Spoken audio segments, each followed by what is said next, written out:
Assalamualaikum warahmatullahi wabarakatuh. Nama saya Lala Ametriani dengan NIM 2120602120. Di sini kami akan menjelaskan tentang peran zakat dalam perekonomian. Apa itu zakat? Zakat adalah sejumlah harta yang dikeluarkan oleh umat muslim untuk diberikan kepada golongan yang berhak menerimanya sesuai yang telah ditetapkan oleh syariat Islam. Zakat merupakan rukun Islam yang keempat dan merupakan salah satu unsur untuk menegakkan syariat Islam. Ayat dalam zakat terdapat pada Quran Surah At-Taubah ayat 60 yang artinya, sesungguhnya zakat itu hanyalah untuk orang-orang fakir, orang-orang miskin, amil zakat yang dilunakkan haknya atau mu'alaf, untuk memerdekakan hamba sahaya, untuk membebaskan orang yang berhutang, untuk jalan Allah, dan untuk orang yang sedang dalam perjalanan, sebagai kewajiban dari Allah. Allah Maha Mengetahui, Maha Bijaksana. Macam-macam zakat. Yang pertama, zakat mal atau harta. Zakat mal adalah zakat yang berkaitan dengan kepemilikan harta tertentu dan memenuhi syarat tertentu. Perhitungan dalam zakat mal adalah 2,5% dikali jumlah harta selama 1 tahun. Nisab zakat mal yaitu 85 dikali harta emas pasaran per gram. Yang kedua, zakat fitrah. Zakat fitrah adalah zakat yang diperintahkan Nabi Muhammad SAW kepada umat Islam pada tahun diwajibkan puasa Ramadan sampai hari terakhir bulan Ramadan sebelum sholat Idul Fitri. Zakat fitrah yang dibayar setara dengan 3,5 liter atau 2,5 kilogram makanan pokok dari asal tempat. Karena di Indonesia asal pokoknya itu berupa nasi, maka zakat yang dikeluarkan itu berupa beras. Sekian yang saya sampaikan, materi selanjutnya akan dijelaskan oleh teman saya. Assalamualaikum warahmatullahi wabarakatuh. Perkenalkan, nama saya Sriwanda, NIM 2120602130. Baiklah, di sini saya akan menjelaskan 8 golongan penerima zakat. Yang pertama yaitu orang fakir. Orang fakir yaitu orang yang amat sengsara hidupnya. Mereka tidak mempunyai harta serta tenaga untuk memenuhi kehidupannya serta kehidupan keluarganya, seperti makan, minum, sandang, dan perumahan.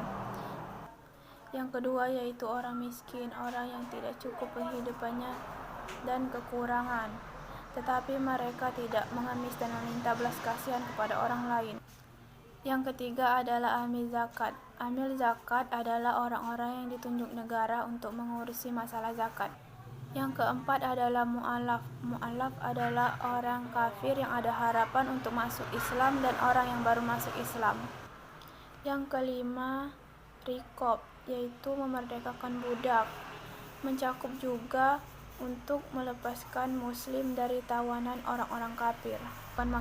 Yang keenam yaitu ghorim, orang yang berhutang untuk kepentingan yang bukan maksiat dan tidak sanggup untuk membayarnya.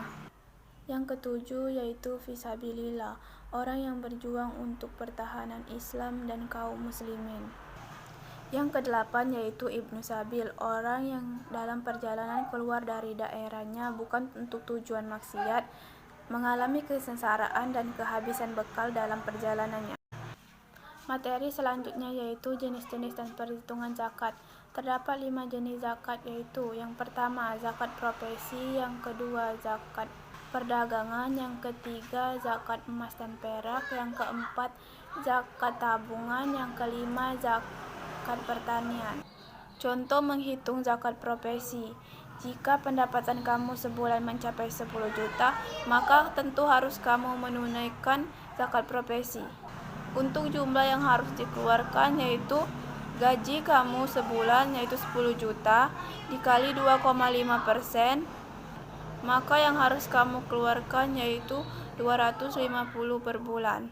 Sekian materi dari saya. Selanjutnya akan dijelaskan oleh Abelia. Perkenalkan, nama saya Abelia dengan NIM 2120602140. Di sini saya akan menjelaskan tentang periode, nisab, dan kadar zakat harta modal atau simpanan.